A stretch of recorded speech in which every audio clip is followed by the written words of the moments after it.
Hello everyone, welcome back to my channel JB's Lecture. I am G Bhattacharya and today again I have come with a new chapter and its explanation in detail which is belonging to ISC Board English Syllabus. तो मेरा जो पहला वाला video था उसमें मैं discuss की थी about the poem of Desiderata, and today in this video I will discuss about the poem The Dolphins written by Carol Ann Duffy. Okay, so right at the very beginning I just wanna rectify most of your mistakes, that is बहुत सारे ऐसे students हैं जो Carol and Duffy लिखते हैं exam hall में, writers और I mean to से पोएट की नाम। तो ये कैरल एंड डफी नहीं होगा, ये होगा Carol and Duffy, ANN। Okay okay, तो ये वीडियो शुरू करने से पहले मैं एक बात बोलना चाहती हूँ। If you like the way I do teach then don't forget to share my contents among your friends and also don't forget to subscribe to my channel and press the bell icon so that you get the notifications right at the very beginning. Okay, so let us start today's video. पहले थोड़ा थोड़ा सा बात मैं बोल रही हूँ about Carol and Duffy. Carol and Duffy एक एक्चुअली उनकी नेशनैलिटी है स्कॉटिश, लेकिन वो एक बहुत ही अच्छी ब्रिटिश पोएट है। और कैरल एंड डफी की जो स्ट्रेट फॉरवर्डनेस है, उनकी जो unrelenting way of approaching everything straightly, directly, ये जो टेक्निक है, ये टेक्निक बहुत ही पॉपुलर है। इसीलिए right now, like in this particular contemporary time, Carol Ann Duffy is a very famous writer, you can say, because she talks about every quote unquote prohibited topics of society so straightforwardly, so in a straightforward way or in a direct way. Okay, so in this particular poem, The Dolphins, whenever you will read the poem The Dolphins, you can feel कि ये बहुत ही मतलब ये एक understandable poem है। ऐसा नहीं है कि इसके अंदर जो इम्प्लीकेशंस है, इम्प्लीकेशंस की मतलब होती है कि जो मैसेज अंदर में है वो समझ में नहीं आ रहा है, ऐसा कभी भी नहीं होगा। अगर कोई स्टूडेंट ऐसे भी है जो मतलब थोड़ा सा वीक है इंग्लिश में, अगर उसको भी मतलब वो भी अगर चाहे तो लिख सकते हैं, क्योंकि ये डॉल्फिन्स जो पोएम है, ये एक अंडरस्टैंडेबल और कंसीवेबल पोएम है। ये जितना आप पढ़ोगे उतना ही आपको समझ में आएगा। पहला वाला रीडिंग में शायद समझ में ना आए, दूसरा वाला रीडिंग में समझ में आ जाएगा, तीसरा वाला में थोड़ा और, चौथा वाला में थोड़ा और जब फिफ्थ टाइम आप लोग रीड करोगे तब आप लोगों की अंदर में वो मतलब क्वालिटी और पावर आ जाएगा कि आप लोग कुछ लिख भी सकोगे। क्योंकि the dolphins, this particular poem is having two types of messages. One is what? The superficial meaning, like superficial message. Another one is the implication, like the implied meaning, or you can say the implied message. तो you can say कि ये जो poem है ये metaphorical है। metaphorical देखो metaphorical है मैं बोल रही हूँ क्योंकि पोएम में डायरेक्ट वाला जो मैसेज हम लोग पढ़ रहे हैं उसके अंदर में एक बहुत ही ग्रेट मीनिंग है, इसीलिए। लेकिन जब भी तुम पोएम पढ़ोगे, थॉरोली जब भी तुम पोएम पढ़ोगे, तब तुम्हें ये समझ में आ जाएगा कि एक डॉल्फिन तो बात कर रहे हैं। अभी तो डॉल्फिन तो लिख नहीं सकते, डॉल्फिन तो बात भी नहीं कर सकते, इसीलिए ही तो ये पोएम लिखा गया है ना। इसीलिए ही ये पोएम लिखा गया है एक ह्यूमन बीइंग की मतलब ओर से, क्योंकि अगर डॉल्फिन्स लिख सकते थे तो फिर डॉल्फिन से लिख लेते। तो डॉल्फिन्स की जो बातें, डॉल्फिन्स की जो कंडीशंस, उसके ऊपर एक मतलब ह्यूमन बीइंग ने, एक पोएट ने ये पोएम क्रिएट किया। ठीक है, उनकी नजरिया से देखा और ये एक पोएम क्रिएट किया। तो इसीलिए ये पोएम को हम लोग मतलब मेटाफोरिकल पोएम भी बोल सकते हैं, और हम लोग मतलब पर्सोनिफिकेशन, ये जो लिटरेरी डिवाइस है, ये भी इधर यूज किया गया है। और एक टर्म है जो मैं अभी इस वीडियो में नहीं डिस्कस करूंगी, नेक्स्ट वाली वीडियो में डिस्कस करूंगी। बहुत ही पॉपुलर टर्म है और ये शुरू होते हैं ए से। जो मतलब whoever knows that particular term, don't forget to comment below in this video. तो अगर आपको मालूम है कि वो टर्म क्या है तो फिर वो टर्म जरूर कमेंट करके बताना मुझे। लेकिन आज की इस वीडियो में मैं वो टॉपिक की मतलब वो पर्टिकुलर टर्म के ऊपर मैं बात नहीं करूंगी। मैं सिर्फ डायरेक्टली चली जाऊंगी पोएम की ओर। और whoever does follow this particular channel, though I know there are very less subscribers to my channel or in this channel, but I just want all of you to just to watch my videos. I just want 12 subscribers. I just want all those 12 subscribers to see my videos thoroughly or properly. Okay. Okay, that's a completely different issue. I'm just telling you that let us just move to the poem directly. And those who follow my channel definitely know that I do break each and every poem in two or three parts. Okay, two parts in general, and the last part used to be about the probable long question answers.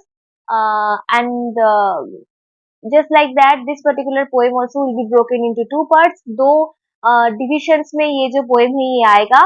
पहला वाला divisions अभी मैं बोलती हूँ, मतलब discuss करूंगी, दूसरा वाला next day में आएगा। ओके, तो फिर चलो टाइम वेस्ट ना करके हम लोग चले जाते हैं डायरेक्टली पोएम की ओर। So you can see the picture over here. देखो ये जो पिक्चर है, ये पिक्चर मैं डायरेक्टली जो टेक्स्ट बुक है तुम लोगों की, उसी टेक्स्ट बुक से पिक्चर क्लिक करके इधर मैं पेस्ट किया। तो फिर ताकि तुम लोगों को एक मतलब एडवांटेज मिले कि whatever I am teaching you, you can also follow in your book और from your book. So I will suggest or I will request to all of you, please open your book and follow the poem. Okay? Okay. World is what you swim in or dance. It is simple. We are in our element, but we are not free.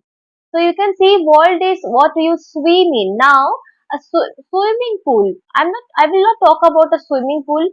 Let us imagine about an ocean.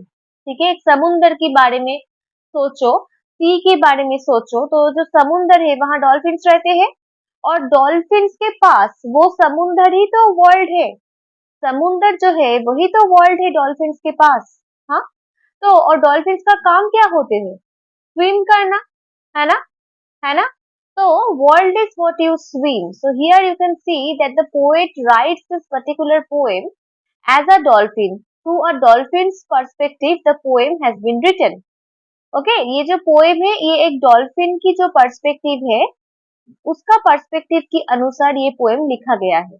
So according to the dolphin, the ocean or the sea, that is the very world to him or her. तो एक dolphin के लिए जो ocean है वो ocean ही सब कुछ है, वो ओशन ही है वर्ल्ड, है ना, जहाँ वो लोग स्विम कर सकते और डांस कर सकते। It is so simple to understand. We are in our element. अभी ये डॉल्फिन बोल रहे हैं कि वो पानी नहीं है। एलिमेंट क्या है इधर? Element is the water, because N ocean is full of water. Ocean can not be made of solid things, right? It is full of water. तो इधर डॉल्फिन बोल रहे हैं कि हम लोग पानी नहीं है, हमारा जो एलिमेंट है वहां है, लेकिन फिर भी हम लोग कन्फाइंड है, हम लोग फ्री नहीं है। Outside this world you can not breathe for long. ये जो मतलब वर्ल्ड है, ये वर्ल्ड की बाहर जाके ज्यादा देर तक सांस नहीं ले सकते हम लोग।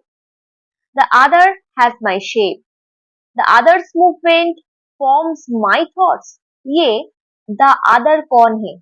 अभी the other who is quote and quote the other is here the human being, ठीक है, जिसके मतलब अंडर में ये डॉल्फिन्स है। The dolphins are there in a swimming pool actually. Okay, and जिसका ये स्विमिंग पूल है उसके अंदर, मतलब उसके अंदर, हाँ, ये डॉल्फिन्स है। डॉल्फिन्स को भी मालूम है कि कोई एक ऐसा शख्स है जिसके अंदर वो सब है, और इसीलिए they are not free, because जो स्विमिंग पूल है उसका जो शेप है और एक ओशन और एक सी उसका जो शेप है completely different from each other. So how can they be all similar? Dolphins जो है, डॉल्फिन्स कैसे सिमिलर फीलिंग्स उन उन उन लोगों में, मतलब डॉल्फिन्स में कैसे एक सिमिलर फीलिंग ग्रो करेगा? ये हो ही नहीं सकता है ना। उन लोगों को बहुत ही सफोकेशन हो रहा है। They are actually getting suffocated, they are actually getting claustrophobic. You can use these terms. These terms are very very important, and these terms are very very helpful for writing the answers. Okay. The others movement forms my thoughts. अभी एक dolphin जो है वो एक प्राणी है, वो एक जीव है, और each and every animal creature does have his or her own mentality, own thoughts, ideas. अभी the dolphin is thinking in a different way, लेकिन जो द अदर है, द ह्यूमन बीइंग है, उनका उनके हिसाब से ही उसको चलना पड़ेगा, वो खुद के हिसाब से नहीं चल पाएंगे। And also mine. There is a man and there are hoops. There is a constant flowing of guilt. ठीक है, ये जो डॉल्फिन है, ये डॉल्फिन की ईच एंड एवरी मूवमेंट, वो जो ह्यूमन बीइंग है, वो ह्यूमन बीइंग के हिसाब से चलता है। ये डॉल्फिन जो है, डॉल्फिन खुद वो ह्यूमन बीइंग की और वो गार्ड के हिसाब से ही चलता है। ठीक है, अच्छा, तो देयर इज अ मैन, इधर बोला ही गया है डायरेक्टली कि there is a man behind everything. There is a hoop. Hoop की मतलब क्या है? There are hoops. हुप्स की मतलब क्या है? वो सर्कल सर्कल टाइप का कुछ ऐसा डिवाइस जिसके अंदर से बाहर ऐसे ड्राइव करते हैं डॉल्फिन्स, और जो लोग बाहर से आते हैं डॉल्फिन्स को देख के, पे करके डॉल्फिन्स उन लोगों को ऐसे ही एंटरटेन करते हैं, है ना? There is a constant flowing guilt. अभी this particular line is so much, you can say heart touching. Heart touching मैं क्यों बोल रही हूँ? क्योंकि इधर मैं पहले ही बोली थी कि कैरल एंड डफी एक बहुत ही स्ट्रेट फॉरवर्ड पोएट है। वो सब कुछ स्ट्रेट फॉरवर्डेडली हैंडल करना पसंद करती है। ठीक है, एकदम मतलब आउटस्पोकन टाइप की एक पोएट है। इधर वो बोल ही रही है कि कांस्टेंट फ्लोइंग गिल्ट, किसके अंदर ये गिल्ट फीलिंग काम कर रहा है? ह्यूमन बीइंग के अंदर। ये जो ह्यूमन बीइंग है, उसको मतलब ये जो गार्ड है, जो मैन है, उसे पता है, उसको मालूम है कि डॉल्फिन्स को ऐसे कोई स्विमिंग पूल में मतलब कन्फाइन करके रखना बुरी बात है, अच्छी बात नहीं है। उसको मालूम है कि this is something quite punishable and the dolphins are feeling miserable. लेकिन फिर भी वो मतलब उस इंसान का थॉटलेसनेस, उसका shapelessness of psychological structure, everything, these all are so much prominent, okay, that even he can understand that whatever he is doing that is not right, but he cannot rectify himself. Rather it doesn't rectify himself. ठीक है, उसको मालूम है, उसके अंदर में वो feeling है कि वो जो कर रहा है वो अच्छा नहीं कर रहा है, लेकिन फिर वो डॉल्फिन्स को छोड़ भी नहीं रहे हैं। ठीक है, इसीलिए कांस्टेंट फ्लोइंग ऑफ गिल्ट उसके अंदर काम कर रहा है, अकॉर्डिंग टू द डॉल्फिन्स। अच्छा, चलो नेक्स्ट पैराग्राफ में हम जाते हैं। We have found no truth in these waters. No explanations tremble on our flesh. We were blessed and now we are not blessed. After traveling such space for days, we began to translate. It was same space. It is the same space always, and above it is the man. We have found no truth in this water. So according to the dolphins, dolphins जो है उसको ये जो पानी है, swimming pool का जो पानी है, ये स्विमिंग पूल की पानी में कोई भी मतलब ट्रूथफुलनेस नहीं दिख रहा है। सब जगह false hope and false dreams are there everywhere. Okay, each and everyone is to some extent deceiving others, right? They are not at all doing right to others, they are doing wrong to everyone. अच्छा, no truth in these waters, no explanations tremble on our flesh. कोई भी ऐसा explanation नहीं है, कोई भी ऐसा truth नहीं है जो हम लोगों को ये बोल सके कि whatever is going on that is right for us. We were blessed, हम लोग पहले ब्लेस्ड थे, लेकिन अभी हम लोग ब्लेस्ड नहीं है। After travelling such space for days we began to translate.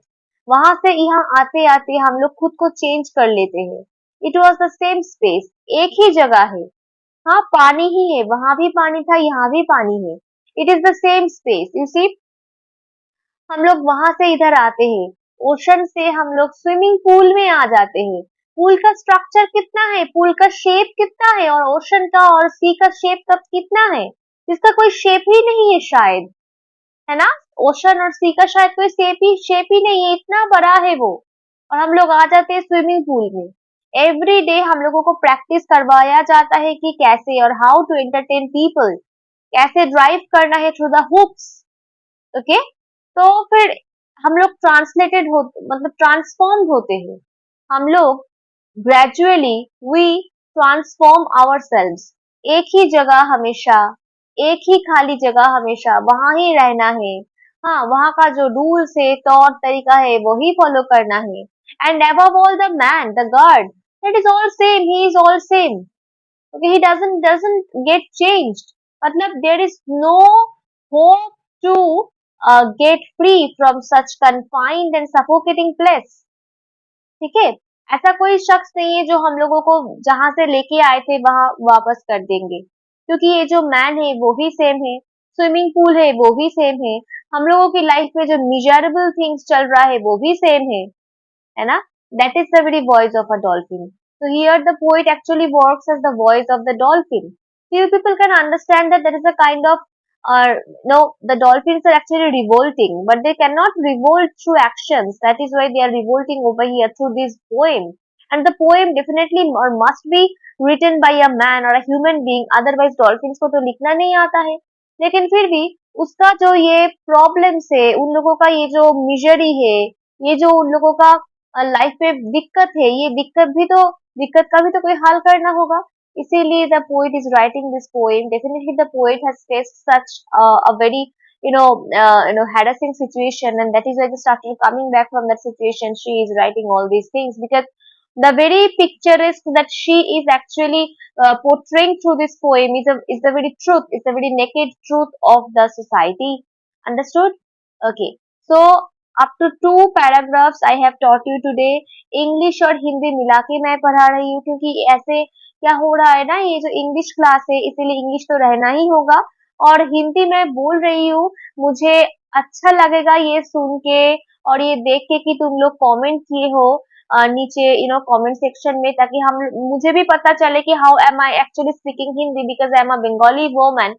And Hindi का जो प्रोनाउंसिएशन है उसमें थोड़ा सा तो प्रॉब्लम्स हो ही रहा है। मुझे जब मैं पढ़ा रही हूँ तब भी समझ में आ रहा है, लेकिन फिर भी मैं ये बोलना चाहती हूँ कि ये जो मैं पढ़ा रही हूँ वो अंडरस्टैंडेबल है या नहीं। ठीक है जी, students who are actually belonging to other states throughout entire India, they can understand the Hindi the way I am speaking, or the way I am actually teaching you. That actually I want to know. So please don't disappoint me, students who are watching or other people who are watching these videos. Please don't forget to comment below. And if you like my contents, do not forget to share my videos among your friends and press the bell icon so that you can get the notifications fast. Rest of the paragraphs I will discuss in my next video. Till then, bye. See you. Take care.